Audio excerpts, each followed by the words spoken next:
Hey everyone, KP here from the No Justice, No Peace report.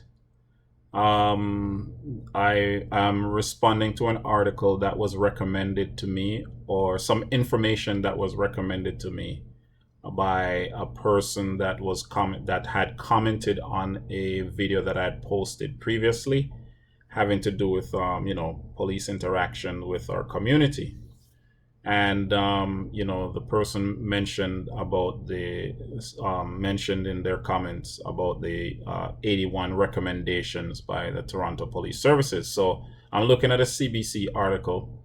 I'll have other articles as well, in terms of the description box, so you can read them all together.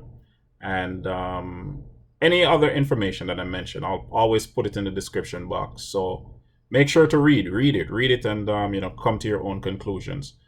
So it says here, Toronto Police Board unanimously passes 81 recommendations amid criticism that they miss the mark.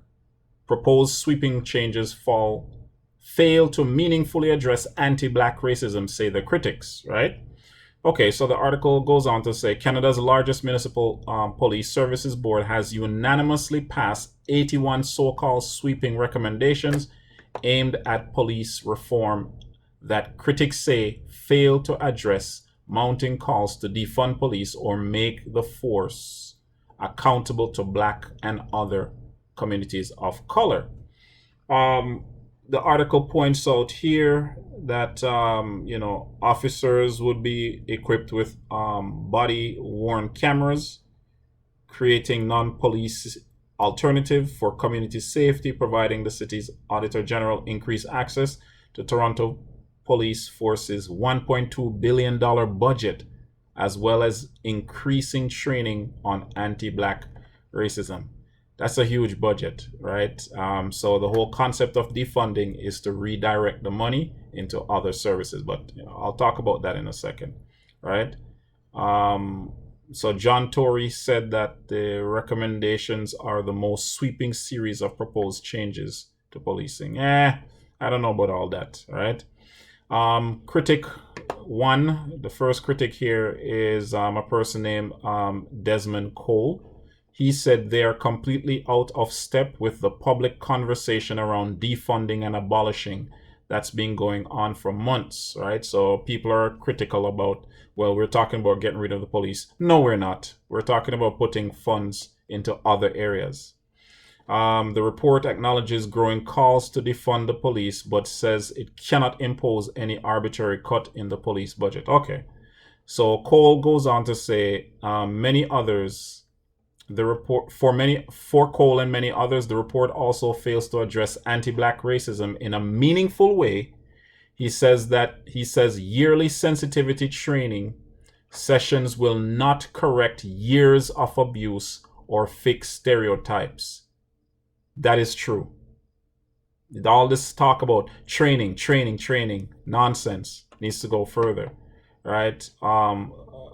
Stereotypes police hold toward people of color, calling instead for demilitarization of police. Yes, the list. I'll put this in the description box as well. 81, well, 84 of them actually, right? It does not talk about why it is that police officers are now equipped with military equipment, right? Um, and I'll even throw this in there. Their records needs to be made public. So when these police officers misbehave, we need to know. We need to see their record, right? Those things are hidden, and they're protected. The law protects them. Okay. Another person here. Another person.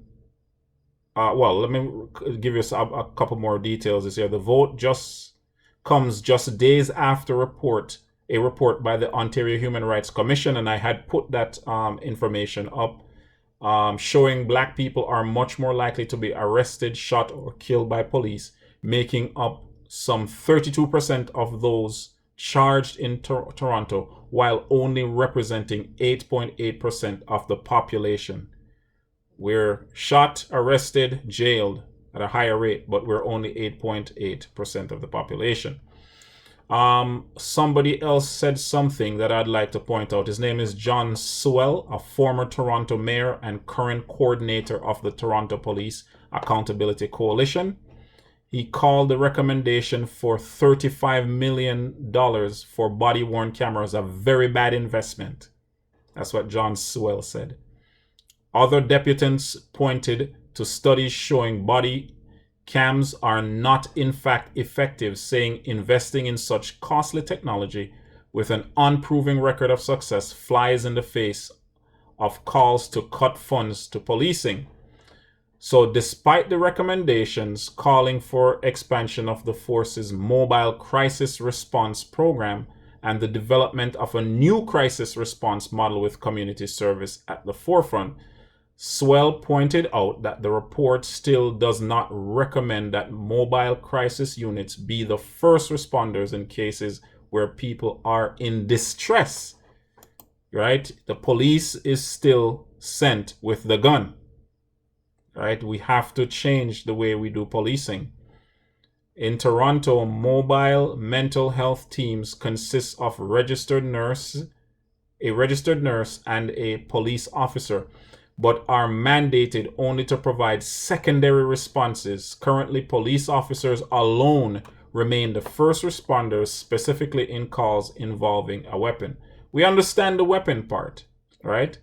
But time and time again, people are going through mental problems, mental challenges, a crisis, and the police is sent, and a taser is used, or they're shot and killed. I mean, you don't even have to second guess. That's what's going to happen, right?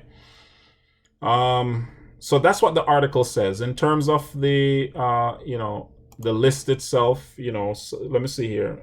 Number 60 talks about body cameras. Number 62 talks about discipline.